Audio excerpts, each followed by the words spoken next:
दोस्तों हर साल अपने देश में लाखों स्टूडेंट्स 12वीं पास करते हैं, ग्रेजुएशन पास करते हैं, मास्टर्स पास करते हैं। बाद में कई बार ऐसा होता है कि किसी इंसान ने, कोई भी एक स्टूडेंट है, उसने ग्रेजुएशन कंप्लीट कर ली और ग्रेजुएशन के बाद में उसके दिल में ख्याल आया कि क्यों ना मैं एलएलबी कर लूं। तो वो भी एलएलबी कर सकता है क्योंकि उसके पास बेशक गैप है 5-7 साल का, वो एलएलबी कर सकता है। अभी आपने 12th पास की है, आप एलएलबी कर सकते हो। एलएलबी कर सकते हो ये एक बात है, एलएलबी करने के बाद क्या करोगे ये दूसरी बात है। क्योंकि एलएलबी कर लेना ये कोई बड़ी चीज नहीं है। बाकी कोर्सेज, फार्मेसी जैसे जो कोर्स होते हैं जो कि आपको श्योरिटी देते हैं कि कम से कम आप कोई शॉप तो खोल ही लोगे, बट एलएलबी में ऐसी कोई श्योरिटी नहीं होती कि आप कहां से पैसा कमाना शुरू कर दोगे। तो सभी स्टूडेंट्स को यह बात जानना बहुत जरूरी है कि एडमिशन लेना और एडमिशन लेने के बाद में एलएलबी करने के बेस पर अपने फ्यूचर को भी चमका लेना, ये दोनों अलग अलग बात है दोस्तों। तो आज अपने इस वीडियो के माध्यम से मैं आपको बताऊंगा कौन कौन सी 5 ऐसी समस्याएं कोई भी फेस कर सकता है स्टूडेंट जो एलएलबी करना चाहता है। पर एलएलबी से पहले अगर आप जान लोगे इन बातों को तो कम से कम प्रॉब्लम्स आपके साथ नहीं होगी। ज्यादा कुछ जानने के लिए क्या है वो 5 प्रॉब्लम्स, दोस्तों बने रहिए हमारे इस वीडियो के साथ। नमस्कार दोस्तों, फिर एक बार स्वागत करता हूं आप सभी का अपने इस यूट्यूब चैनल पर जिसका नाम है यूनिवर्सिटी इंडिया। मेरा नाम है वीरेंद्र वर्मा।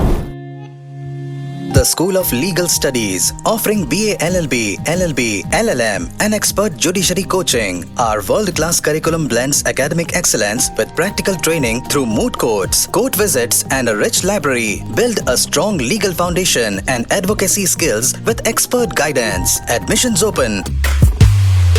तो आप में से कोई भी, जो भी कोई नए वकील साहब बन चुके हैं या फिर अभी आप एलएलबी में एडमिशन ले रहे हो, डिटेल में प्रैक्टिस कैसे होती है, कोर्ट में क्या क्या सेक्शंस बोलते हैं, उन सब को डिटेल में जानने के लिए दूसरा हमारा चैनल फाइट फॉर ट्रू है, जो कि जिसका लिंक मैं अभी कमेंट बॉक्स में नीचे डाल दूंगा। वो क्लिक करोगे तो आप वहां से पूरी वकालत सीख सकते हो, क्या कुछ होता है बहुत डिटेल में हमने वहां चर्चा की है। दोस्तों आप एलएलबी में एडमिशन लेना चाहते हो, सबसे पहली बात तो आपको एक बात गांठ मार लेनी चाहिए। आपने किसी भी बोर्ड से 12वीं कर ली, किसी भी यूनिवर्सिटी से ग्रेजुएशन कर ली या किसी भी यूनिवर्सिटी से मास्टर्स कर ली, आपके डॉक्यूमेंट 100% ऑथेंटिक होने चाहिए। 100% ऑथेंटिक क्यों होने चाहिए? क्योंकि पहले जैसा अब सिस्टम नहीं रहा। पहले क्या होता था 5-7 साल पहले तक कि आपने कहीं से कुछ भी कर लिया, वेरिफिकेशन जाती नहीं थी, डॉक्यूमेंट लगा दिए, वेरीफाई होते नहीं थे, बस चल रही है गाड़ी ऐसे ही। अब ऐसा नहीं होता। एलएलबी करने के बाद में जो बीसीआई है, बार काउंसिल ऑफ इंडिया, ये बहुत ही ज्यादा डिटेल में डॉक्यूमेंट्स को वेरीफाई करवाती है। तो सारे डॉक्यूमेंट्स आप निकाल लें, किसी भी ऑथराइज्ड रिकॉग्नाइज्ड यूनिवर्सिटी या बोर्ड से ही अपने कोर्स को कंप्लीट करें। कहीं ऐसा ना हो करने के बाद किसी काम के डॉक्यूमेंट रहे ना, और अगर बैकडेट जैसे कोई डॉक्यूमेंट्स आप ले रहे हैं तो आपके साथ प्रॉब्लम हो सकती है। बहुत सारी यूनिवर्सिटीज अभी पास्ट में बंद हुई हैं, बहुत सारी यूनिवर्सिटीज पर एक्शन हुए हैं। ये सब बातें आपको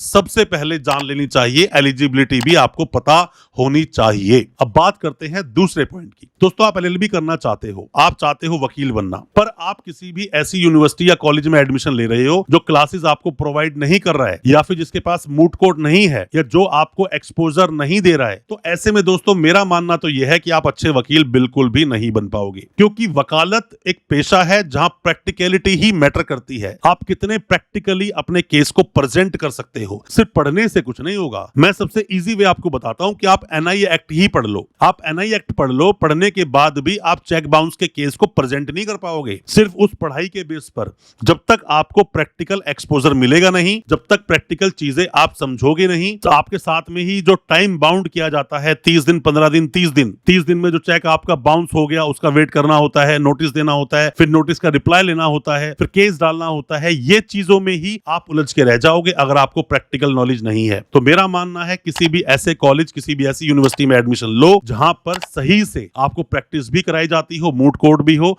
और आपको एक्सपोजर भी दिया जाता हो। अब बात करते हैं तीसरे मुद्दे की, तीसरे पॉइंट की। दोस्तों मैंने बहुत सारे स्टूडेंट्स देखे हैं जिन पर कि कोई भी मतलब फैमिली में दूसरा कोई एडवोकेट नहीं है उन्हें सिखाने वाला, मतलब कि वो फर्स्ट जनरेशन वकील हैं। आप किसी भी स्टेट से हो और आप एलएलबी करना चाहते हो, बिल्कुल करो। आप एडमिशन लो यूनिवर्सिटी में, पर आप ये जरूर देख लो कि आपके पीछे कोई सिखाने वाला है या नहीं है। अगर कोई सिखाने वाला नहीं है और आप एलएलबी करने के लिए जा रहे हो, ये डगर आपके लिए बहुत ज्यादा टफ, बहुत ज्यादा मुश्किल होने वाली है। इतना आसानी से आप वकील नहीं बनोगे। तो आपने अगर वकालत वकालत कर भी ली, आपने लॉ की डिग्री ले भी ली, लाइसेंस आ भी गया, तो भी आप यहाँ वहां भटकोगे और दूसरों की शक्ल को देखोगे। इसीलिए बोलता हूँ कॉलेज या यूनिवर्सिटी का अच्छा होना बहुत जरूरी है, जहाँ प्रैक्टिकली आपको चीजें सिखाई जा सके, जहाँ प्रैक्टिकली आपको बातें बताई जा सके। ये चीजें आप जरूर देख लेना। अब बात करते हैं चौथे पॉइंट की। आपको ये देखना है दोस्तों कि आप फैमिली से फाइनेंशियली कितना स्ट्रांग हो। अगर आप फाइनेंशियली बहुत स्ट्रांग नहीं हो और आप पढ़ाई भी बड़ी मुश्किलों से कर रहे हो, तो आपको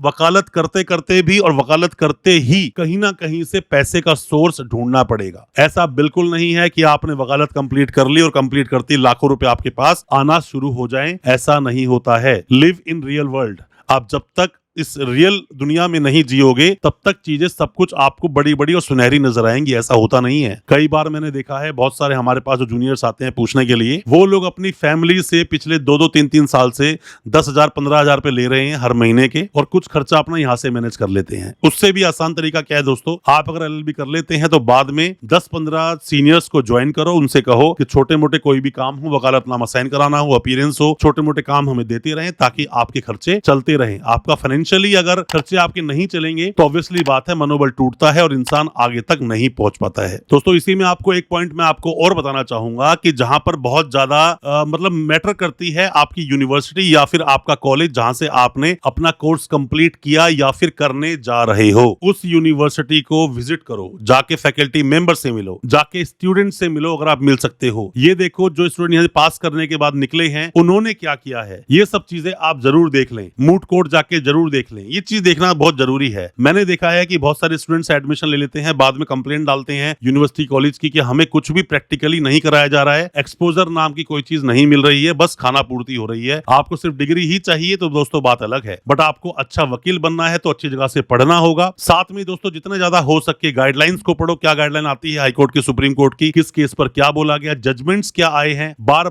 बार सेक्शंस में। दोस्तों सेक्शन आप देखते हो, जैसे कि सेक्शन देखते हो 41, तो 41 ABCD ऐसे डला होता है ना। ये ABCD तब डलता है जब बाद में अमेंडमेंट्स होते हैं, चेंजेस होते हैं। इन सबको देखो, कॉन्स्टिट्यूशन आपको पता होना चाहिए, केसेस को पढ़ो, जितना ज्यादा हो सके FIR को पढ़ो। तो ये सब चीजें पहले आप अपना इंटरेस्ट जगाओगे, इंटरेस्ट आप में आ जाएगा तो ही LLB में एडमिशन ले। कहीं ऐसा ना हो कि बस खाना पूर्ति करें, 1-2 साल के बाद आप इसको ड्रॉप कर दें और फिर दूसरी कोई रास्ते देखें। अगर पैसा कमाने के लिए ही कोर्स कर रहे हो, दूसरे बहुत सारे कोर्स हैं जो गारंटी देते हैं पैसा कमाने की, उन कोर्स को करें। सिर्फ LLB में आप ना जाएं। आप अपना समय बर्बाद कर सकते हो अगर आपको इंटरेस्ट नहीं है। इन बातों को आप जान लें एडमिशन लेने से पहले। कोई भी किसी तरह के सवाल या डाउट्स हैं, कमेंट बॉक्स में सवालों को जरूर पूछना, हम आपको उसका रिप्लाई करेंगे। हो सकता है हमारे किसी रिप्लाई से आपकी कोई मदद हो सके। अच्छा लगा हो आज का वीडियो, चैनल को सब्सक्राइब करना बिल्कुल ना भूलें, साथ में लगा बेल आइकन जरूर दबा दें ताकि इसी तरह की एजुकेशनल वीडियोस दोस्तों आप तक पहुंच सके सबसे पहले। बहुत बहुत शुक्रिया दोस्तों, धन्यवाद हमारे इस वीडियो के साथ बने रहने के लिए।